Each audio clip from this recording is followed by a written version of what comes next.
Élodie se tenait devant sa nouvelle maison, un charmant immeuble haussmannien aux volets bleus et à la façade crème, qui semblait tout droit sorti d'un conte de fées.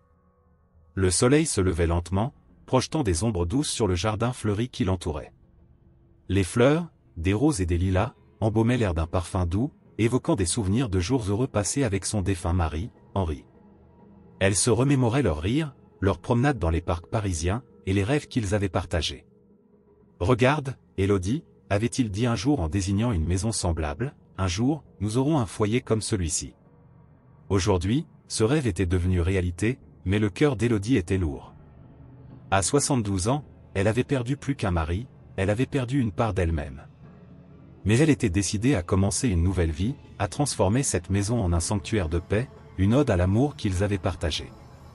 Elle inspira profondément l'air frais du matin, s'imprégnant de chaque senteur, de chaque couleur. « C'est magnifique, n'est-ce pas, Élodie » murmura-t-elle à voix haute, comme si Henri pouvait l'entendre. Elle s'avança vers le jardin, caressant du bout des doigts les pétales délicats des fleurs.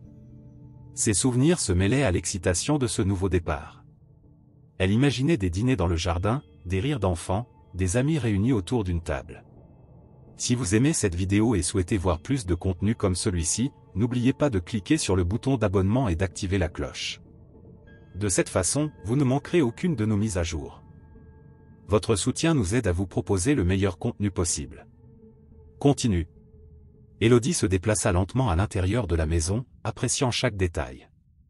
Les moulures dorées, les parquets en chêne et la lumière qui filtrait à travers les grandes fenêtres. Tout était parfait. Cependant, une petite voix au fond d'elle-même lui murmura que ce bonheur était peut-être trop beau pour être vrai. Elle chassa cette pensée, se concentrant sur la chaleur du foyer qu'elle souhaitait bâtir.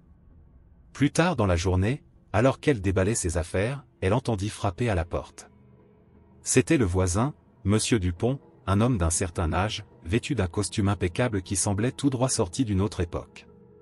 Son regard perçant balaya Élodie de haut en bas. Elle pouvait sentir son évaluation silencieuse, une tension palpable flottant dans l'air. « Bonjour, madame, dit-il d'un ton réservé, presque froid. Je suis votre voisin, Monsieur Dupont. Enchanté de vous rencontrer, Monsieur Dupont, répondit Élodie, souriante, bien que son cœur s'emballât un peu. Je suis ravi d'être ici. C'est un quartier si charmant. Oui, charmant, en effet, rétorqua-t-il, son regard toujours fixé sur elle. Mais je dois vous avertir, il y a certaines règles non écrites ici. Élodie frissonna, mais elle choisit de ne pas se laisser intimider. Je suis certaine que je m'adapterai. J'ai toujours aimé vivre en communauté. Monsieur Dupont la scruta un instant, comme s'il pesait chaque mot qu'elle venait de prononcer. Très bien. Je vous souhaite la bienvenue. Mais sachez que les changements peuvent être difficiles à accepter pour certains. Son ton était autoritaire, presque menaçant. Je comprends, dit Élodie, maintenant légèrement sur la défensive. Mais je suis ici pour rester et contribuer à la vie du quartier. Dupont hocha la tête, mais son expression ne changea pas, nous verrons, madame. Il se retourna et quitta le seuil, laissant Élodie perplexe et un peu troublée. Elle se demanda ce qu'il avait voulu dire par là. Le lendemain, alors qu'elle s'affairait à déballer des cartons, elle fut interrompue par un coup frappé à la porte. En s'approchant, elle sentit une légère appréhension. Qui cela pouvait-il être? En ouvrant la porte, elle découvrit deux agents de police, une femme et un homme, tous deux en uniforme. Élodie blêmit. « Bonjour, madame », commença la policière, une jeune femme au regard franc et déterminé. « Nous devons parler avec vous au sujet de votre maison. »« Ma maison ?» Élodie était confuse. « Qu'est-ce qui se passe ? » « Nous avons reçu des plaintes concernant l'achat de votre propriété. Il semblerait qu'il y ait eu des soupçons de fraude. » Élodie se sentit soudainement vulnérable, comme si le sol se dérobait sous ses pieds. « Mais, je suis la propriétaire légitime. J'ai tous les documents. » Sa voix tremblait légèrement. « Nous devons vérifier cela, madame. »« Cela ne prendra que quelques minutes, » répondit l'agent masculin, avec un air de sérieux. Élodie, la tête pleine de questions et d'inquiétudes, les laissa entrer. Elle se sentait comme une intruse dans sa propre vie, une ombre de la femme qu'elle avait été la veille. Les agents examinèrent rapidement les papiers qu'elle leur présenta, et elle pouvait voir dans leurs yeux une méfiance qui lui était douloureuse. Nous allons devoir vérifier auprès de l'office des hypothèques, annonça la policière, son ton neutre. Cela pourrait prendre un certain temps. Mais pourquoi m'avez-vous choisi, moi? Élodie ne pouvait s'empêcher de poser la question. Pourquoi ce soupçon? Nous ne savons pas encore, madame, répondit la policière. Il y a eu des plaintes, et nous devons suivre les procédures. Élodie se sentit trahie. Elle avait rêvé de ce moment, de ce nouveau départ, et maintenant, cela se transformait en cauchemar. Elle avait l'impression que la police ne voyait en elle qu'une étrangère, une potentielle fraudeuse au lieu d'une femme endeuillée cherchant à reconstruire sa vie. J'ai tout fait dans les règles, murmura-t-elle, la voix brisée. Je n'ai rien à cacher. L'agent échangèrent un regard, mais Élodie pouvait sentir leur scepticisme. Nous allons partir, mais nous reviendrons. Assurez-vous d'avoir tous vos documents en ordre, conclut la policière avant de quitter la maison. Élodie resta là, pétrifiée, le cœur lourd. Elle se demandait comment elle pourrait prouver sa légitimité dans un monde qui semblait déjà avoir décidé de son sort. Élodie se tenait dans l'entrée de sa nouvelle maison, le cœur battant la chamade. La porte, magnifiquement sculptée, était encore fraîche de la peinture, et l'odeur du bois lui rappelait les jours heureux passés avec son mari. Cependant, la confusion et l'anxiété s'emparaient d'elle alors qu'elle se retrouvait face à face avec Camille, la policière, qui avait frappé à sa porte peu après son réveil. Camille, une femme d'une trentaine d'années, arborait un uniforme impeccable. Ses yeux, d'un bleu perçant, scrutaient Élodie avec une intensité qui la mettait mal à l'aise. « Bonjour, madame, » commença Camille, sa voix ferme mais douce. « Je suis ici pour discuter d'une plainte que nous avons reçue concernant votre achat. » Élodie, perplexe, haussait les sourcils. « Une plainte? Mais pourquoi? J'ai acheté cette maison légalement, toutes les démarches ont été faites. » Je comprends, mais il y a eu des allégations de fraude, répondit Camille, en feuilletant un carnet. Des voisins ont exprimé des préoccupations concernant l'authenticité de votre achat. Le cœur d'Élodie se serra. Des préoccupations? De qui s'agit-il? Je suis une propriétaire légitime. J'ai des documents qui prouvent mon achat. Camille soupira, visiblement tiraillée entre son devoir et la compassion qu'elle pouvait ressentir pour Élodie. Je ne suis pas ici pour juger, madame. Je suis juste là pour recueillir des informations.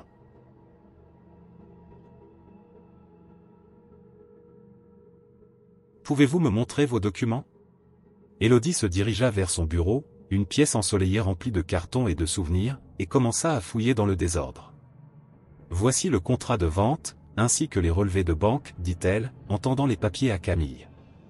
La policière examina les documents, ses sourcils se fronçant légèrement. C'est en ordre, mais il nous faut plus de détails. Vous comprenez, je dois m'assurer que tout est légal.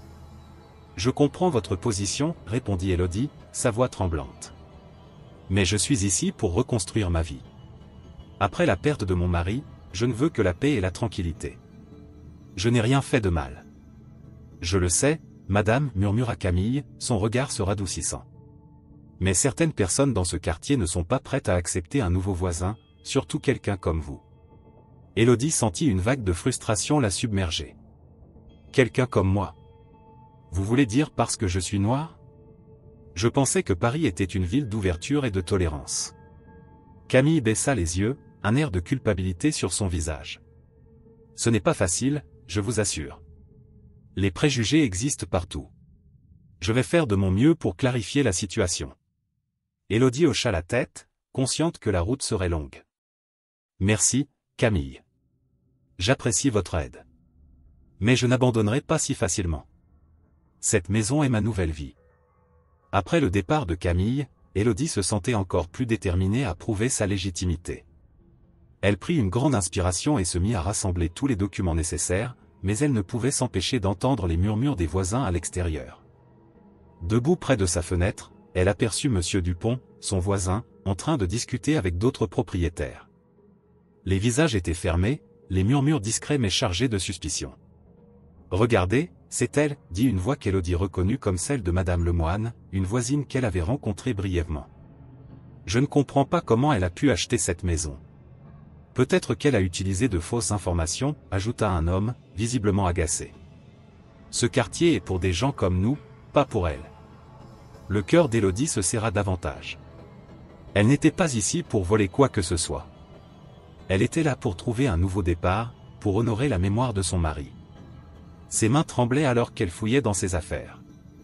Elle devait prouver qu'elle était la propriétaire légitime, mais comment pouvait-elle le faire face à tant de méfiance? Les jours suivants furent un tourbillon d'émotions. Élodie se battait pour rassembler des preuves, mais chaque fois qu'elle sortait, elle pouvait sentir le regard des autres sur elle, pesant, scrutant, juge.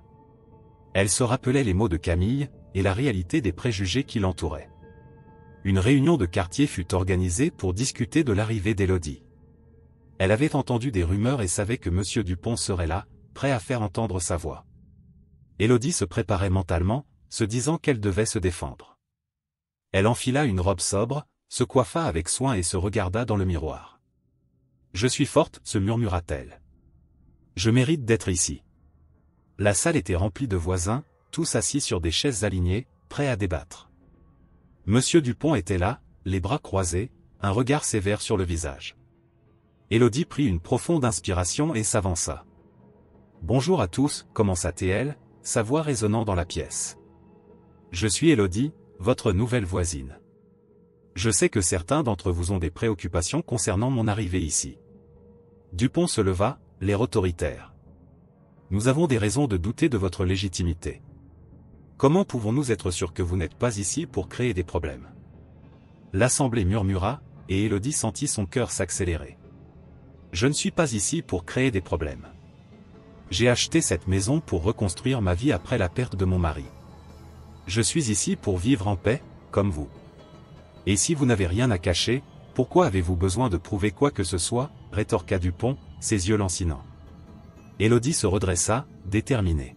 « Je ne devrais pas avoir à prouver ma valeur. Je suis une citoyenne comme vous, et je mérite d'être traitée avec respect. » Les murmures se firent plus forts, et Élodie pouvait sentir l'opposition autour d'elle. Mais elle ne recula pas. Elle savait que ce combat n'était pas seulement pour elle, mais pour tous ceux qui avaient été injustement jugés. « Je vous demande de me donner une chance, poursuivit-elle. Une chance de prouver que je peux être une bonne voisine. Je suis ici pour contribuer, pas pour détruire. » Monsieur Dupont la regarda, le visage impassible. « Nous verrons bien. Mais sachez que nous avons les yeux rivés sur vous. » Élodie rentra chez elle, le cœur lourd mais déterminé. Elle savait que le chemin serait semé d'embûches, mais elle était prête à se battre. Elle devait prouver qu'elle avait sa place dans ce quartier, et elle ne reculerait pas. Élodie se tenait dans sa nouvelle maison, entourée de cartons qu'elle n'avait pas encore eu le temps de déballer. La lumière du matin filtrait à travers les fenêtres, illuminant les murs d'une douce chaleur. Elle avait toujours rêvé de posséder une maison comme celle-ci, un espace où elle pourrait recommencer sa vie après la perte de son mari. Pourtant, l'ombre de la méfiance de ses nouveaux voisins planait sur elle, et elle savait qu'elle avait un combat à mener. Dans les jours qui avaient suivi la visite de la police, Élodie s'était sentie perdue et vulnérable. Le regard de M. Dupont, son voisin, la hantait. Elle savait qu'elle devait agir, qu'elle ne pouvait pas laisser la peur prendre le dessus. Sa détermination la poussait à vouloir prouver sa légitimité, non seulement en tant que propriétaire, mais aussi en tant que membre de cette communauté. Un matin, après une nuit agitée où les pensées se bousculaient dans son esprit, Élodie se leva avec une nouvelle résolution. Elle se connecta à Internet et chercha des groupes de soutien pour les nouveaux propriétaires dans son quartier. Après quelques heures de recherche, elle trouva un forum local qui semblait prometteur. Elle hésita un instant, se demandant si elle devait vraiment s'impliquer, mais elle se rappela de ses rêves, de la vie qu'elle voulait bâtir. Elle s'inscrivit, remplissant le formulaire avec soin, partageant son histoire et ses espoirs. Un peu plus tard, elle reçut un courriel l'invitant à une réunion du groupe. Élodie sentit son cœur s'emballer. Ce serait l'occasion de rencontrer d'autres personnes, de partager ses expériences et de trouver du soutien. Elle se mit à imaginer les visages qu'elle pourrait croiser, des personnes qui, comme elle, avaient dû faire face à des défis. Le jour de la réunion, Élodie se prépara avec soin. Elle choisit une robe qu'elle aimait particulièrement, une robe bleu marine qui lui rappelait des jours heureux. En se regardant dans le miroir, elle se dit qu'il était temps de faire entendre sa voix. Elle prit une grande inspiration et se dirigea vers le lieu de la réunion, un café local où des tables avaient été disposées pour accueillir les participants. En entrant dans le café, elle fut accueillie par une ambiance chaleureuse. Plusieurs personnes étaient déjà présentes, assises autour de tables, discutant avec enthousiasme. Élodie se sentit un peu nerveuse, mais elle savait qu'elle devait avancer. Elle s'approcha d'une table où quelques personnes semblaient l'apercevoir. « Bonjour. Je suis Élodie », se présenta-t-elle avec un sourire. Une femme d'une quarantaine d'années, avec des cheveux bouclés et un air amical, lui répondit « Bonjour, Élodie. Je suis Claire. Bienvenue. C'est toujours un plaisir d'accueillir de nouveaux membres. » Élodie s'assit avec eux et commença à écouter les histoires des autres. Chaque personne avait son propre parcours, ses propres luttes. L'un des hommes, Thomas, expliqua comment il avait dû faire face à des problèmes de voisinage avec un propriétaire difficile. Une autre femme, Sophie, partagea son expérience de l'achat d'une maison en solo après un divorce. Élodie se sentit rapidement à l'aise, réalisant qu'elle n'était pas seule dans ses combats. Au fil des discussions, Élodie se sentit de plus en plus encouragée. Elle partagea son histoire, évoquant son mari et son rêve de construire une nouvelle vie. Les autres l'écoutèrent attentivement, certains hochant la tête avec compréhension. « Vous êtes incroyablement courageuse, Élodie, » dit Claire, les yeux brillants de compassion. « Ne laissez pas les autres vous décourager. Vous méritez d'être ici autant que quiconque. » Les mots résonnèrent en elle, et pour la première fois depuis longtemps, Élodie sentit une lueur d'espoir. Elle avait trouvé des alliés, des gens qui comprenaient la complexité de son parcours. Après la réunion, un groupe d'entre eux décida de continuer la discussion autour d'un café.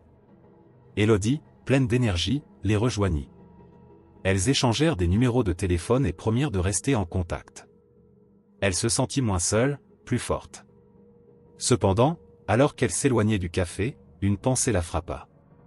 Elle avait entendu des murmures autour de M. Dupont, des histoires de son comportement. Elle se souvint d'une remarque qu'une voisine lui avait faite lorsqu'elle avait emménagé. « Faites attention à Dupont.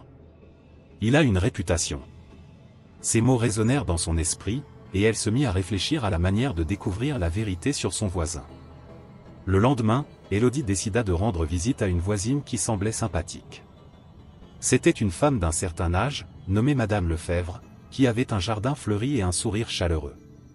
Élodie frappa à sa porte, et après quelques instants, Madame Lefebvre apparut, les mains couvertes de terre. « Bonjour, chère voisine. Que puis-je faire pour vous ?» demanda-t-elle avec un sourire. Élodie lui expliqua qu'elle cherchait des informations sur le quartier et que, par hasard, elle avait entendu parler de M. Dupont. « Oh, lui ?» commença Madame Lefebvre, son expression changeant légèrement. « Il a toujours été un peu difficile. Il a un passé, vous savez. » « Un passé ?» demanda Élodie, intriguée. « Oui, il a été impliqué dans plusieurs controverses.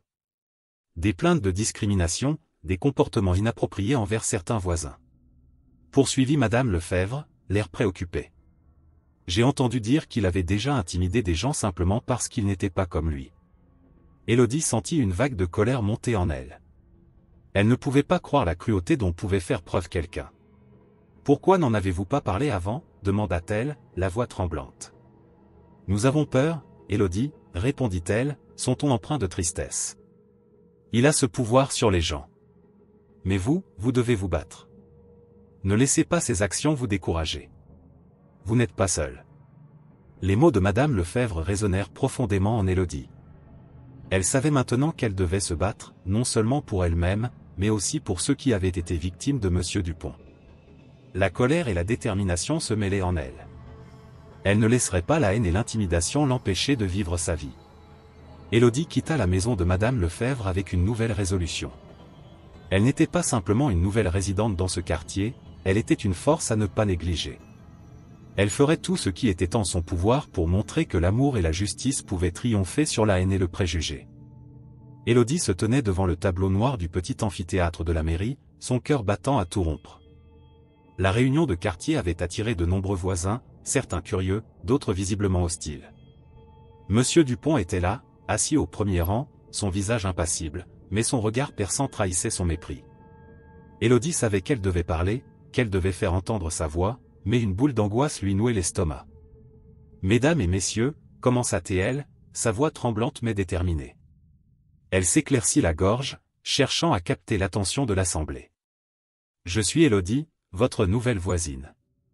J'aimerais partager un peu de mon histoire avec vous. » Elle prit une profonde inspiration, se remémorant les doux souvenirs de son passé, sa vie avec son mari, ses rires, ses rêves. J'ai acheté cette maison pour commencer un nouveau chapitre de ma vie après la perte de mon époux.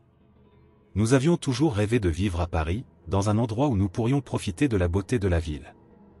Élodie observa les visages en face d'elle, certains paraissaient indifférents, tandis que d'autres, comme la jeune femme aux cheveux bouclés au fond de la salle, l'écoutaient attentivement. Elle poursuivit, son ton se renforçant, mais depuis mon arrivée, j'ai ressenti des regards, des chuchotements, des doutes sur ma légitimité ici. Je suis ici pour vivre, pour contribuer à la communauté, et non pour être jugé sur la couleur de ma peau. Monsieur Dupont, les bras croisés, leva un sourcil, une lueur de défi dans ses yeux. Élodie savait qu'elle devait le confronter. Monsieur Dupont, vous avez émis des doutes sur mon achat et ma présence ici. Pourquoi? Qu'est-ce qui vous fait penser que je ne mérite pas d'être ici, comme tout le monde? Un silence pesant s'installa dans la salle. Dupont ne réagit pas immédiatement. Il se leva lentement, son visage impassible. Élodie, je ne doute pas de votre droit de propriété, mais ce quartier a une réputation. Nous sommes un certain type de communauté, et votre arrivée a suscité des inquiétudes. Inquiétudes? Élodie rétorqua, sa voix s'élevant. Des inquiétudes basées sur des stéréotypes et des préjugés? Je suis ici pour bâtir des ponts, pas des murs. Un murmure parcourut l'assemblée. Puis, une voix se leva du fond de la salle. C'était une femme d'une cinquantaine d'années, les cheveux grisonnants, qui avait suivi la scène avec attention. Élodie a raison. Nous devrions nous réjouir d'accueillir quelqu'un de nouveau dans notre quartier, pas l'inquiéter. Dupont tourna son regard vers elle, visiblement irrité. Et qu'est-ce que vous en savez, madame? Vous n'êtes pas dans la même situation. Ce n'est pas si simple. La femme, sans se laisser intimider, répondit avec assurance. Peut-être pas, mais je sais ce que c'est que d'être jugé pour ce que l'on est. Je suis moi-même une étrangère venue ici il y a des années. Au début, j'ai subi des préjugés, mais j'ai prouvé ma valeur. Élodie ressentit un élan de solidarité. Elle réalisa qu'elle n'était pas seule dans son combat. D'autres voisins, comme la femme aux cheveux bouclés, hochèrent la tête en signe d'approbation. Dupont, quant à lui, semblait de plus en plus agacé par la tournure des événements. Ce n'est pas une question de valeur, dit-il, sa voix se radoucissant, mais son regard toujours dur. C'est une question d'identité. Ce quartier a ses traditions, et nous devons les préserver. Et qui décide ce qui doit être préservé? S'écria Élodie, sa passion s'intensifiant. La tradition ne doit pas être un prétexte à l'exclusion. Je suis ici, je fais partie de ce quartier maintenant, et je veux m'engager avec vous tous. Dupont ne répondit pas. Au lieu de cela, il se renferma, croisant davantage les bras sur sa poitrine. Élodie pouvait sentir la tension dans l'air, mais elle se sentait renforcée par le soutien inattendu de la femme et d'autres voisins. La réunion continua, mais Élodie était consciente que le regard de Dupont sur elle avait changé.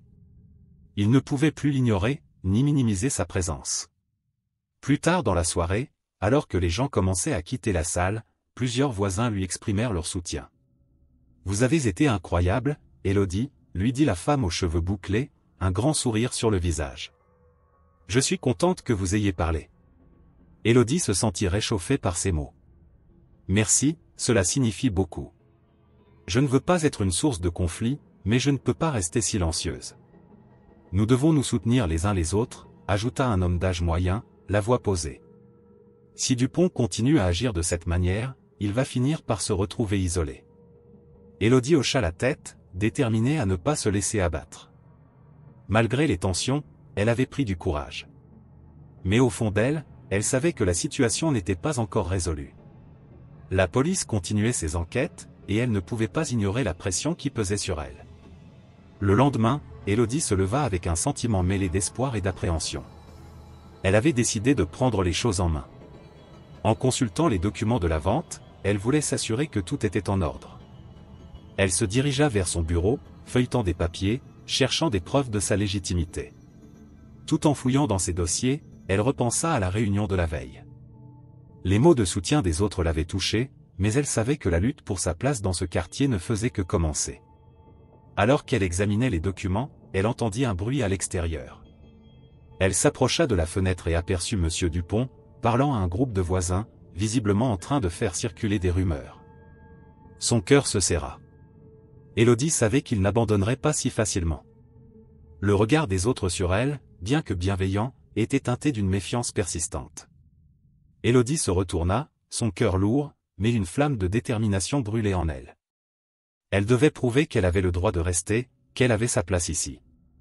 C'était un combat qu'elle était prête à mener, peu importe les obstacles. Élodie se tenait dans son salon, entourée des cartons encore non déballés, lorsque le bruit familier du facteur résonna à sa porte. Elle s'approcha, sentant un léger frisson d'anticipation. Peut-être une lettre de bienvenue de ses nouveaux voisins? Mais lorsqu'elle ouvrit la porte, elle trouva une enveloppe jaunie, sans adresse ni timbre, glissée sur le pas de sa porte.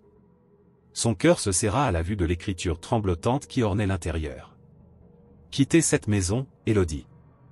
Vous n'êtes pas la bienvenue ici, pouvait-on lire en lettres noires, presque menaçantes. Élodie sentit une vague de terreur l'envahir. Que pouvait-elle faire face à cela? Elle avait déjà tant de mal à se sentir chez elle dans ce quartier, et maintenant, ces mots l'attaquaient directement. Elle referma la lettre avec précaution, comme si elle contenait un poison invisible. Non, non, non, murmura-t-elle, sa voix à peine audible. Elle se força à respirer profondément. Élodie, femme de caractère, avait toujours appris à ne pas céder à la peur. Elle se redressa, son esprit commençant à élaborer un plan. Je ne partirai pas. Je suis ici pour rester.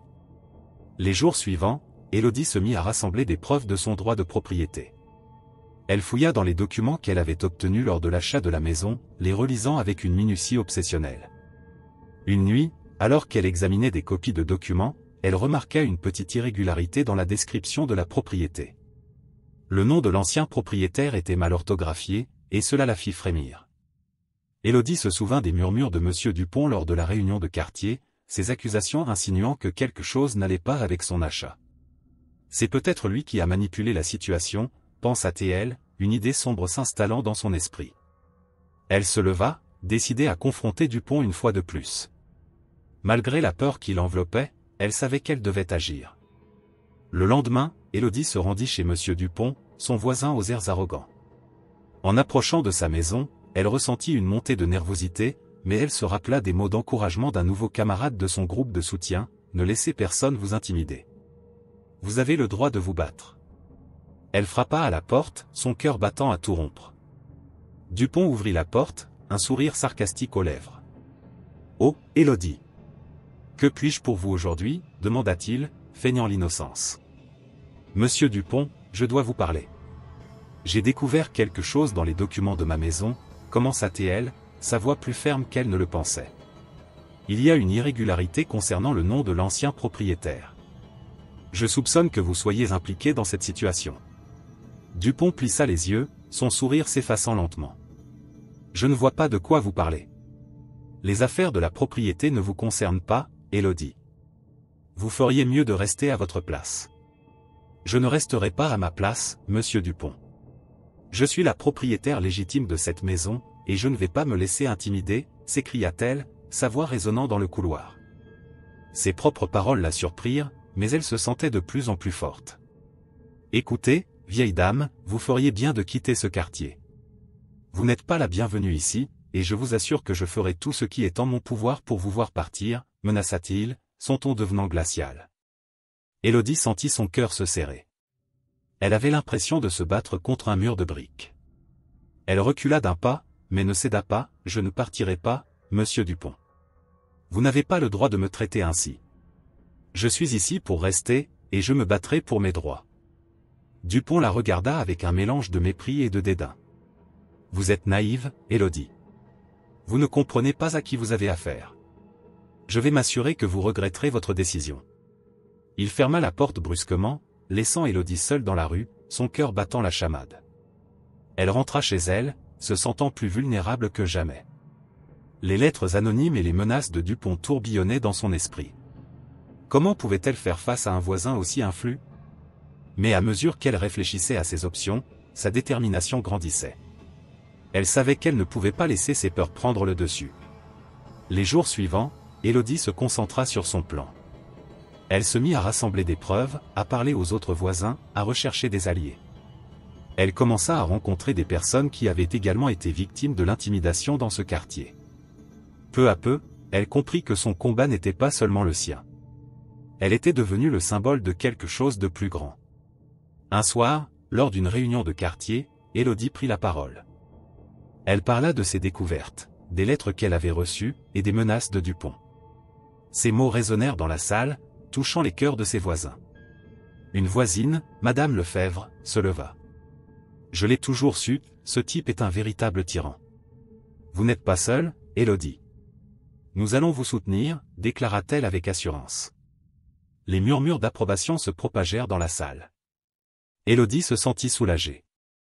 Pour la première fois depuis son arrivée, elle avait l'impression d'appartenir à quelque chose de plus grand qu'elle-même.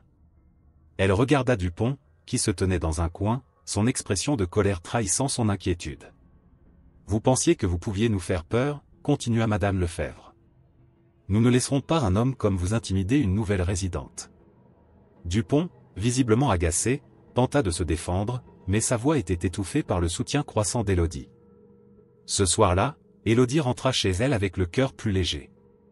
Elle savait qu'elle n'était pas seule dans son combat. Mais la menace de Dupont planait encore au-dessus d'elle, comme une ombre persistante, et elle se demandait combien de temps elle pourrait résister à cette pression. Dans les jours qui suivirent, Élodie continua de rassembler des preuves, même si la peur des lettres anonymes persistait. Elle savait qu'elle devait être prudente. Mais plus elle se battait, plus sa détermination grandissait. Elle en avait assez d'être la cible. La confrontation avec Dupont ne serait pas la dernière. Élodie se tenait prête. Elle se leva chaque matin avec la conviction que la vérité finirait par triompher, et que cette maison, qu'elle considérait comme un nouveau départ, deviendrait réellement son chez-soi. Élodie se tenait dans son salon, entourée de ses nouveaux amis, tous déterminés à l'aider à faire face à la situation insupportable dans laquelle elle se trouvait. Leur visage était marqué par une expression de solidarité et de détermination. Ils avaient décidé ensemble qu'il était temps d'agir contre M. Dupont et ses manigances. « Nous devons consulter un avocat », déclara Sophie, une voisine qui avait récemment déménagé dans le quartier. « C'est notre seule chance de prouver que Dupont ment et qu'il essaie de t'intimider. » Élodie hocha la tête, son cœur battant d'espoir et d'angoisse. Elle savait que cette étape était cruciale, mais elle craignait aussi de se retrouver à nouveau face à la méfiance et au rejet. « Je vais me charger de rechercher des avocats spécialisés dans ce genre de cas », proposa Marc, un homme à la stature imposante qui avait déjà montré sa force de caractère lors des réunions de quartier. « Nous allons rassembler toutes les preuves possibles. Dupont ne s'en tirera pas si facilement. » Élodie ressentit un frisson d'encouragement à l'idée qu'elle n'était pas seule dans ce combat. « Nous allons également parler à d'autres voisins », ajouta Sophie. « Il pourrait avoir des témoignages ou des informations sur Dupont. Chaque détail compte. » Élodie se leva, sentant une nouvelle énergie l'envahir. Elle se mit à rassembler des documents, des lettres et des notes, tout ce qui pourrait soutenir sa cause. Les jours suivants furent consacrés à la recherche d'un avocat. Élodie, épaulée par ses amis, parcourut le quartier à la recherche d'un cabinet qui pourrait l'aider. Au fil des rencontres, elle commença à se sentir plus confiante. Chaque avocat qu'elle rencontrait semblait comprendre son histoire, la douleur qu'elle avait endurée et la détermination qu'elle affichait. Finalement, ils trouvèrent un avocat qui semblait être à l'écoute et prêt à se battre pour elle. « Nous allons porter l'affaire devant le tribunal », lui annonça-t-il un jour, le visage sérieux. « Il faudra rassembler des témoins et des preuves. Je crois que nous avons une chance de gagner. » Élodie sentit une vague d'espoir l'envahir, mais elle savait aussi que le chemin serait semé d'embûches. Lors de la première audience, Élodie se tenait nerveusement à l'entrée du tribunal, entourée de ses amis. La salle était froide et austère, et elle pouvait sentir le poids des regards des autres personnes présentes. Monsieur Dupont était là aussi, l'air arrogant, comme s'il était certain que tout irait en sa faveur. Élodie se redressa, déterminée à se battre. L'avocat d'Élodie commença par présenter les faits. « Madame Élodie a acheté cette maison de bonne foi », expliqua-t-il, sans détour. Les accusations portées contre elle sont infondées et ont été orchestrées par Monsieur Dupont, qui a un historique de comportement douteux. Élodie se souvint des murmures de ses voisins, des lettres anonymes, de la peur qui avait envahi son nouveau chez-soi. Des témoins commencèrent à défiler, chacun apportant son propre récit. Une voisine, Madame Lefebvre, prit la parole en premier. « J'ai été témoin des comportements agressifs de Monsieur Dupont. Il a toujours eu une attitude méprisante envers les nouveaux arrivants dans le quartier, déclara-t-elle, sa voix tremblant légèrement mais remplie de conviction. Élodie se sentit réconfortée par ce soutien. Un autre voisin, un jeune homme du nom de Lucas, témoigna également. Monsieur Dupont a menacé Élodie plusieurs fois. Il voulait l'intimider pour qu'elle parte. C'est inacceptable. Les mots de Lucas résonnaient dans la salle, et Élodie pouvait voir des signes d'approbation chez certains membres du jury. Finalement, le moment tant attendu arriva. Élodie fut appelée à la barre. Elle se leva, le cœur battant, et marcha jusqu'à la table des témoins. Elle prit une profonde inspiration avant de commencer à parler. « Je suis Élodie, et je suis ici pour défendre mon droit de vivre dans cette maison, dans ce quartier. Je ne suis pas une criminelle. Je suis une femme qui a perdu son mari et qui cherche un nouveau départ. » Ses yeux brillaient d'émotion alors qu'elle racontait son histoire, son rêve de créer un foyer rempli d'amour, un lieu où elle pourrait honorer la mémoire de son mari. « Monsieur Dupont a essayé de me faire partir. Il a menti pour me nuire, et je ne peux pas rester silencieuse face à cette injustice, continua-t-elle, sa voix s'élevant avec force. Élodie pouvait sentir le soutien de ses amis dans l'assistance, et cela lui donna la force de poursuivre. Lorsque l'audience se termina, Élodie se sentait épuisée mais aussi libérée. Elle avait dit la vérité et avait partagé son histoire. Elle savait qu'elle avait fait tout ce qu'elle pouvait. Les jours qui suivirent furent marqués par l'attente. Chaque son de téléphone la faisait sursauter, chaque regard des voisins la remplissait d'anxiété. Puis, un matin, elle reçut un appel de son avocat. « Élodie, j'ai une bonne nouvelle, annonça-t-il. Monsieur Dupont a été arrêté pour intimidation et fraude. Les preuves que nous avons rassemblées ont été déterminantes. » Élodie ne pouvait pas croire ce qu'elle entendait. Les larmes de soulagement coulèrent sur ses joues, elle se sentit enfin libre. La nouvelle se répandit rapidement dans le quartier. Les voisins commencèrent à l'applaudir dans la rue, et Élodie se sentit entourée d'une chaleur qu'elle n'avait pas connue depuis longtemps. Elle réalisa que sa force et sa détermination avaient non seulement changé sa vie, mais aussi la dynamique de son nouveau quartier. « Vous avez fait ce qu'il fallait, Élodie, » lui dit Sophie, un grand sourire sur le visage. « Vous avez montré que la peur ne peut pas gagner. » Élodie sourit, son cœur débordant de gratitude. Elle savait qu'elle avait enfin trouvé sa place, entourée de gens qui l'acceptaient et la soutenaient. Dans ce moment de célébration, Élodie leva les yeux vers le ciel, remerciant son mari pour la force qu'il lui avait donnée. Elle comprit que, malgré les épreuves, l'amour et la justice triomphaient toujours. Si vous avez aimé le contenu, n'oubliez pas de laisser un like, un commentaire et de le partager avec vos amis. Votre commentaire est essentiel pour la croissance de la chaîne. Et regardez cette vidéo qui apparaît à l'écran. À bientôt.